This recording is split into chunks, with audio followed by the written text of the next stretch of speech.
How's it going, everybody? Welcome to the Science Not Silence live stream from COP26.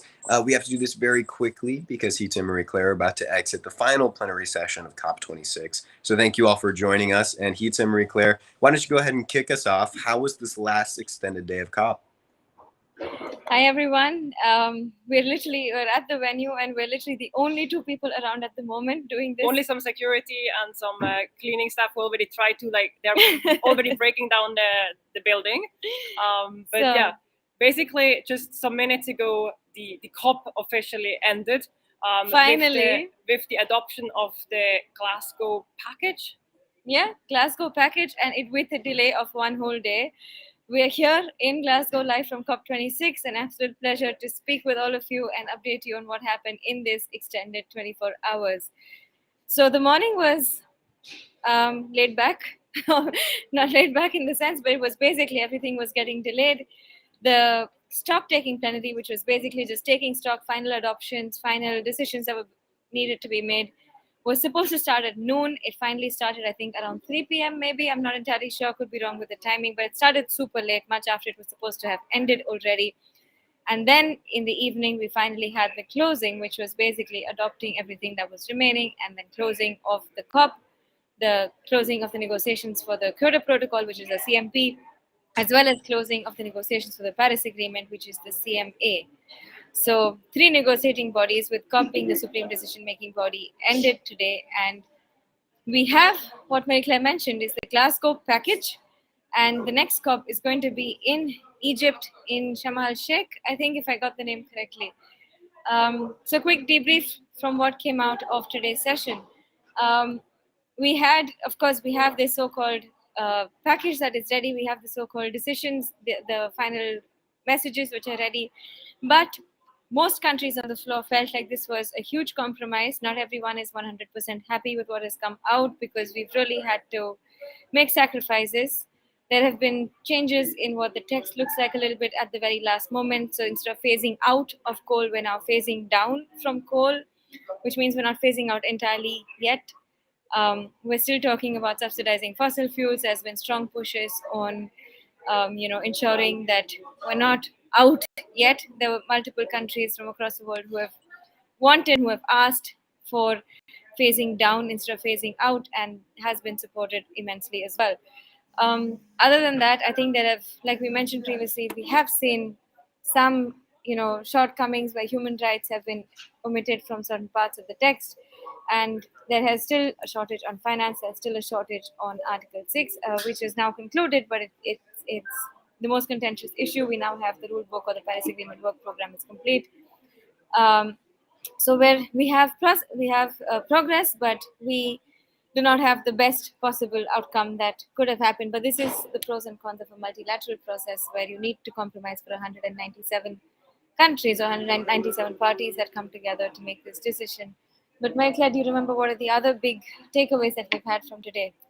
Yeah, also there was maybe also interesting for the audience here, as we have been working very closely with OSIS, the Alliance of Small Island Nations. They have been urging repeatedly today in the closing, in the stock taking at the closing, that we need to really raise ambition, that we need to have a serious commitment on loss and damage. And this unfortunately hasn't been coming forward. At the end of the day, we adopted the decision, but there are serious lack on various matters, as Heeta already mentioned. Also for us, very concerning, as we already talked about it, that human rights and indigenous rights, youth inclusion, gender inclusion, has been sidelined throughout the process, but also financial commitments when it comes to loss and damage and adaptation as well. So there is still a very, very long way to go, especially in the implementation, because now what we did is finalizing these guidelines. So we have a way how we are getting there, but still there are many more things we have to adopt. And really, like, today is, while we concluded, like literally tomorrow or the day after tomorrow or after some few days of rest, we have to start working again. Also on a national level, there is so much more we have to do through our national climate action plans.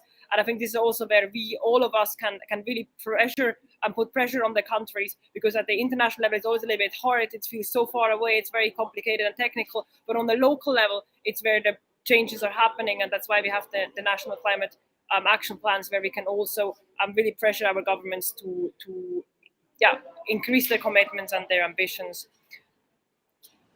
Right. So clearly you'll have to get out of there quite quickly. But one last question. What needs to happen over the next year for the results to be different in COP27? So this is basically COP26 has been finally closing off the Paris Agreement work program, which was supposed to have concluded in 2018. So we have the Paris Agreement. In simple terms, it's like a menu card. And this work program is like the recipe book, which basically tells how we're going to make things happen, which is in the Paris Agreement. So which is why it was more contentious. It spoke a lot about the details and was quite more technical. So this is now ready. We now need to move into action. There are still different topics that are going on. For example, there'll still be conversations around climate finance. There have been pledges that have come out of COP26 as well. So how does all of this align? How do we really move towards, now that we have the package, how do we move towards implementing it and ensuring that we don't have a Paris Agreement or move towards a 1.5 degrees warmer world? So I think the next sessions are basically just going to be around this. The next negotiations will be in the summer of 2022, known as the intercession or the SBs, where the two subsidiary bodies will meet and will discuss the next programs. So it's still a lot of the details. What we are looking at is really moving forward from the implementation, because now we do have the package ready. There are things that technicalities which will continue throughout the years anyway, but we need to ensure that we're now really pushing countries. We're really making them put everything that they're speaking into action. We're really chasing them to live up to their goals, to make them more ambitious, and year after year improve ourselves with better technology, with more finance from the developed countries, moving towards the developing countries, and capacity building, training, all of that comes with ensuring that we have adaptation goals, we have methods to deal with loss and damage, and of course at the same time we're looking at mitigation targets, and not at mitigation targets in 2060, 2070, 2050, but mitigation targets starting today. So amazing. Yeah, there's a lot of work ahead, but we're at a good pace. I think at least as of right now, we've come to conclusion and we're moving forward. Well, I'm glad to hear that. I'm just waiting for a security guard to come up behind y'all and tell you to leave. They're already watching us. I just quickly went there to talk to them to let them conclude this. But they're also because they are very, very tired, because they're here 24/7, Right. and they're also very tired as everyone else here. And but also I really wanted to say, if you are below the age of 35, you're more than welcome to join Youngo and really be part of this movement. Who is trying to make these changes happen? Who is trying to lobby internally? So there is a great possibilities to be engaged, and a lot of opportunities also with March for Science, with EarthX together, also with the with our forum happening at the next Earth Day. Yes. So there are so many possibilities on how we are really kind of create this momentum. And what we need are people all over the world. So also, if you would like to join, you can find Youngo, you can sign up for Youngo, you can join our activities and be part of it. So everyone is very, very welcome to join. And with this, we're looking very much forward for the upcoming work. And thank you also so much for all your attention and your curiosity. And just want to say that if there's sometimes words which are complicated, or if the whole process sounds a little bit too much, this is very, very normal. There was never, ever anyone who came to this process and understood it all. This was for me, it was 2 years. For you, it was also 2 years. And we are still learning every single day new things. Literally now in the plenary, things happen we have never seen. So we have to adapt and we have to learn. So if they do not feel disencouraged by not understanding it all and be overwhelmed, but rather take maybe sit back and reflect on it, but please stay engaged. Stay engaged. It's very, very important that we have active and committed people all around the world who are part of this movement, and join forces with all of us. Right. Well, you heard them. Join Youngo, get involved with EarthX and March for Science. It is a really confusing process, and I'm learning along with y'all, but you have done a great job with communicating what's been going on there all week to our wonderful, or all 2 weeks for our wonderful audience. So I thank you all for tuning in this week. And Heeta and Marie-Claire, thank you for being our messengers, giving us an inside look at COP. As we said, we made some progress, but not quite enough. So we look towards COP27 and every step along the way. So if you're watching, please join us.